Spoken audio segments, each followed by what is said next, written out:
నమస్తే ISR 9 news కి స్వాగతం. ఉమ్మడి వరంగల్ ఖమ్మం నల్గొండ జిల్లాల పట్టభద్రుల ఎమ్మెల్సీగా తీన్మార్ మల్లన్న గెలుపొందారు. ఉప ఎన్నిక ఫలితం శుక్రవారం రాత్రి వెలువడింది. మొదటి ప్రాధాన్యత ఓట్లతో విజేత వెల్లడి కాకపోవడంతో రెండో ప్రాధాన్యత ఓట్లను లెక్కించారు. ద్వితీయ ప్రాధాన్యత ఓట్లలోనూ తీన్మార్ మల్లన్న అలియాస్ చింతపండు నవీన్ కుమార్ పై చేయి సాధించారు. తన సమీప ప్రత్యర్థి బీఆర్ఎస్ అభ్యర్థి ఏనుగుల రాకేష్ రెడ్డి కన్నా ముందుగా కోటా ఓట్లు 1,55,095 ఓట్లు సాధించి విజయం సాధించారు. కాంగ్రెస్, బీఆర్ఎస్, బీజేపీ అభ్యర్థుల మధ్య నువ్వా నీనా అన్నట్టు పోటీ సాగింది. రెండో ప్రాధాన్యత ఓట్ల లెక్కింపులో భాగంగా శుక్రవారం ఎలిమినేషన్ ప్రక్రియ చేపట్టారు.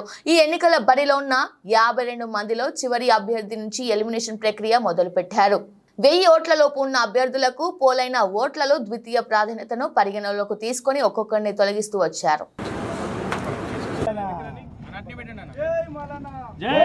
జై కాంగ్రెస్, జై కాంగ్రెస్, జై కాంగ్రెస్, జై కాంగ్రెస్.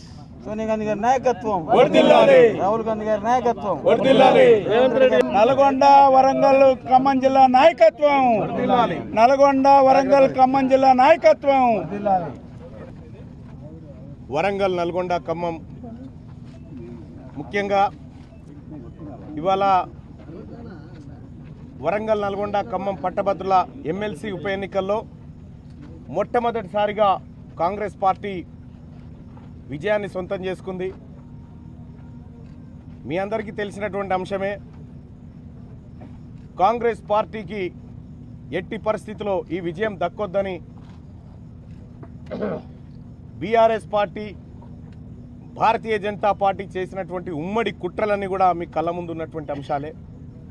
ఇవాళ వాటన్నిటిని ఛేదించుకుంటూ 100 కోట్ల రూపాయల వ్యయంతో కాంగ్రెస్ పార్టీని దెబ్బ కొట్టాలని చూసినటువంటి శక్తులన్నింటినీ చీల్చుకుంటూ ఛేదించుకుంటూ ఇవాళ ప్రజల మన్ననలు పొందుతూ కాంగ్రెస్ పార్టీ జెండాను ఇక్కడ పాతడం జరిగింది.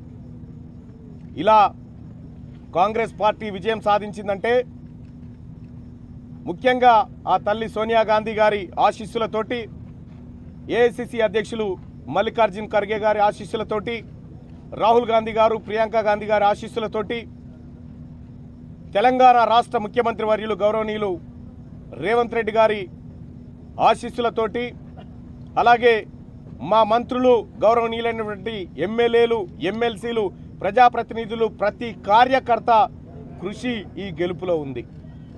అలాగే కాంగ్రెస్ పార్టీకి అండగా నిలబడినటువంటి మిత్రపక్షాలుగా ఉన్నటువంటి ఇండియా కూటమి పార్టీలకు, వివిధ టీచర్ల సంఘాలకు, ఉపాధ్యాయ సంఘాలకు, ఎన్జిఓలకు, టీఎన్జిఓలకు, నిరుద్యోగ ప్రైవేట్ టీచర్స్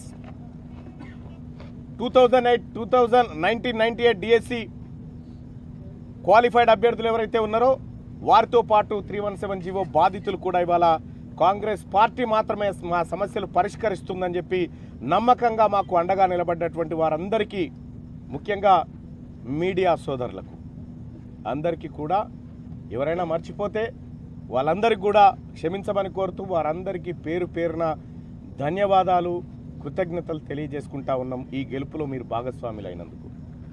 ఇక మరి ముఖ్యంగా కాంగ్రెస్ పార్టీకి మేధావులు ఎప్పుడూ అండగా ఉండరు అనేటువంటి ఒక అపవాదును గత కొంతకాలంగా ఉండే, కానీ